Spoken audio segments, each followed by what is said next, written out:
На 1, 2 и 3 мај, 30 тешки товарни возила на делницата Кочани-Крушка кај фабриката за вода во Кочани собираа смет и отпад. Иако акцијата беше робусна и собрани беа и изнесени 300 кубни метри разни видови на отпад, се уште има и на други локации. За неполни 20 дена се собра над 300-400 кубни метри смет. Тоа беше нешто страшно за гледање. Значи, кој како му дошло така фрдо.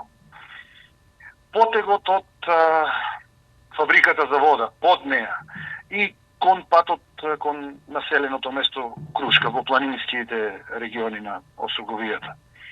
Нема место каде не имаше фрлено смет, шут, градежен, на кој што имал дома го фрлил таму. Кочани со овој проблем се соочува подолг период, а главни креатори на проблемот се несовесните граѓани, велат од општината. Имавме неколку контроли, се фатија неколку и компании неодговорни кои таму и е поблиско од каде што го изнесуваат шутот од домакинствата и како си вози по патот, веднаш му доаѓа овде да една приколка или друга или скала некаде ако вади. Ги пријавивме и во полиција, постапуваме и со комуналните инспектори и со се, но не може, треба 24 часа човек да биде таму на тој потек. Јавното комунално предпријатие Водовод постојано е на терен, но резултатот не е добар, бидејќи вработените битката ја губат на дневна база. Кои делови од градот се најкритични? Не е само тој потек во градот.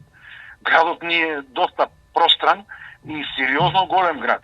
А работиме со испод нормалните капацитети во комуналното јавно предпријатие, значи ни требат уште дополнително луѓе, уште дополнително лица кои би го работеле комуналната работа, но самото предпријатие е во толку долгови и едва и крај со крај врзува да земи плата.